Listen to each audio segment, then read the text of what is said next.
Pemerintah memastikan segera menghentikan insentif mobil listrik mulai tahun depan. Keputusan ini dikhawatirkan masyarakat akan membuat harga penjualan menjadi lebih tinggi. Salah satu alasan penghentian insentif kendaraan listrik adalah karena pemerintah menilai kendaraan listrik telah berkembang pesat di Indonesia selama 2 tahun insentif itu diberikan. Ketum Periklindo Muldoko merasa yakin minat masyarakat pada kendaraan listrik tidak akan tergerus meski terdapat kenaikan harga nantinya. Menurut Muldoko, meskipun tanpa insentif, industri dan persaingan mobil listrik akan terus berjalan sehingga tetap mampu memberikan harga terbaik untuk masyarakat. Sebelumnya, beragam insentif diberikan pada kendaraan listrik termasuk PPN 10% yang ditanggung pemerintah untuk mobil listrik produksi lokal dengan TKDN 40%. Setelah dihentikan insentif kendaraan listrik, nantinya akan dialihkan untuk pengembangan mobil nasional. Pemerintah akan menghentikan insentif mobil listrik. Tentunya kebijakan ini menimbulkan kekhawatiran bagi para pebisnis otomotif dan juga publik. Mereka khawatir minat masyarakat terhadap kendaraan dengan baterai ini akan menurun karena harga akan lebih naik dan juga tidak adanya lagi keistimewaan pajak. Dari Jakarta, Ismalia Novan Dwi Kusuma, Fakih Satrio, iNews melaporkan. Eskalasi perang energi Rusia dengan Ukraina terus terjadi. Informasi lengkapnya usai jeda, tetaplah di Sindo Malam.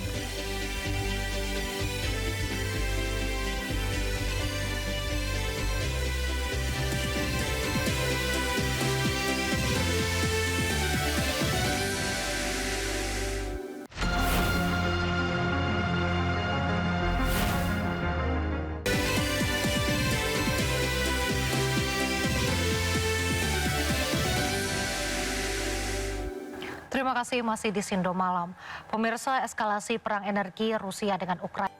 Sejumlah pejabat negara meninjau pelaksanaan misa malam Natal di Gereja Katedral Jakarta yang digelar hari ini dan juga besok.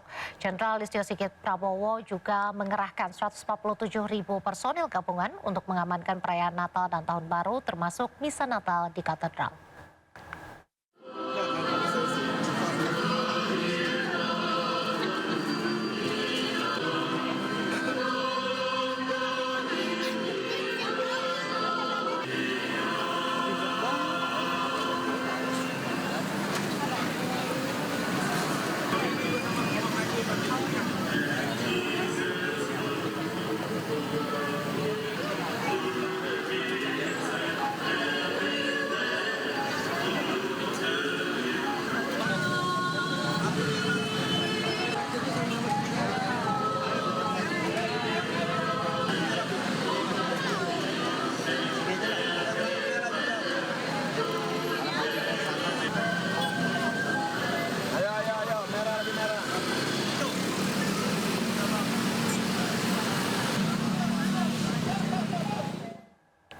Di tengah suasana Natal dan masa pemulihan pasca bencana, kehangatan hadir di posko pengungsian SMA Negeri 1 Tuka, Kabupaten Tapanuli Tengah, Sumatera Utara.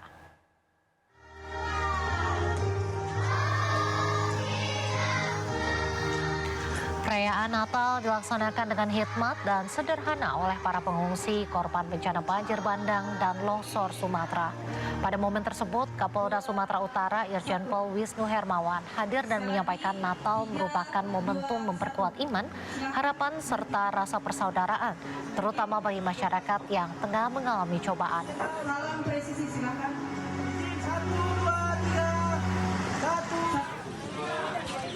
Sementara itu di Tapanuli Utara, personil Brimob Polda Sumatera Utara bersama Bayangkari berbagi kasih dengan masyarakat terdampak bencana alam di HKBP Sibalanga. Sekitar 200 orang dewasa dan 65 anak-anak berbagi kasih Natal dalam momen tersebut. Sejumlah bantuan kebutuhan pokok juga dibagikan pada masyarakat dan diharapkan bantuan itu bisa digunakan untuk keperluan dapur umum di lokasi mereka mengungsi.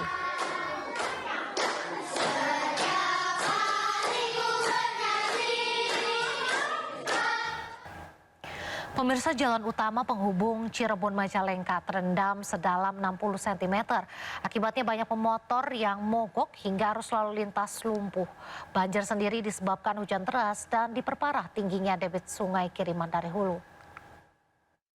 Sudah hampir 1 lutut orang dewasa Sejumlah petugas gabungan yang tengah bertugas di pos PAM Pemuda Kota Cirebon, Jawa Barat dibuat sibuk dengan adanya sejumlah kendaraan mogok terjebak banjir. Sedikitnya 2 mobil dan 69 motor mati mendadak akibat terjebak banjir.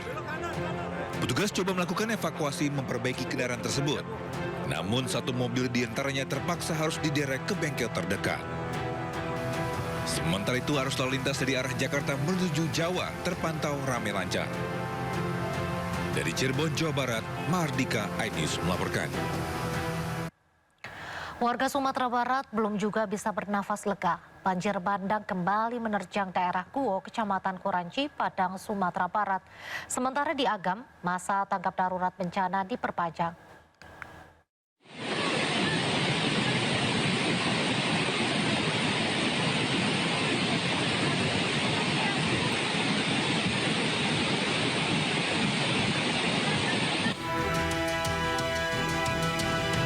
Tingginya intensitas hujan yang mengguyur kota Padang, Sumatera Barat sejak Senin petang mengakibatkan banjir susulan di Kuranci, Padang, Sumatera Barat. Air pun sempat memasuki rumah warga. Warga yang takut berulangnya banjir bandang pada 25 November lalu langsung mengungsi ke lokasi yang lebih tinggi.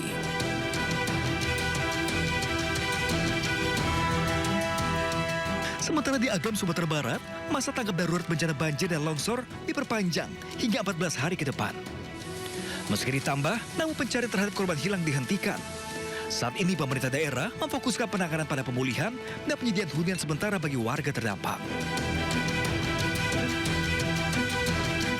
Kalau memang yang tetap ingin berada di kampung sini selama itu tidak menimbulkan masalah ya, artinya tidak daerah hijau, tidak daerah zona merah, itu dipersilakan. Apakah 10 kakak yang dikumpulkan di situ bisa dibangun mandiri namanya, tapi dibantu oleh BNPB. Jadi Pak Kepala Badan Penanggulangan Bencana ini, jadi yang sangat ini masyarakat kita. Jadi masyarakat kita tidak dipersulit. Apa maunya selama keselamatan masyarakat ini akan dipersulit oleh pemerintah kabupaten, provinsi dan Bapak Presiden. Di Gayo Luwes, Aceh Tenggara, akses jalan utama yang terletak di Desa Tetumpun, Kecamatan Putri Betung, Kabupaten Gayo Luwes, menuju ke Aceh Tenggara yang sempat terputus, kini bisa dilalui kembali. Meski badan jalan sempit karena sebagian tertutup bebatuan dan tanah longsor, pengendara tetap berusaha menerobos dengan ekstra hati-hati. Tanah dan bebatuan juga masih terus berjatuhan akibat kondisi tanah yang tidak stabil. Polisi juga terus berjaga di sejumlah titik lokasi yang masih rentan akan terjadinya longsor. Tim Liputan iNews melaporkan. Kita ke informasi lain pemirsa, bila saat ini Anda berencana membeli mobil listrik, bersiaplah. Karena mulai tahun depan, pemerintah akan menghentikan insentif kendaraan listrik.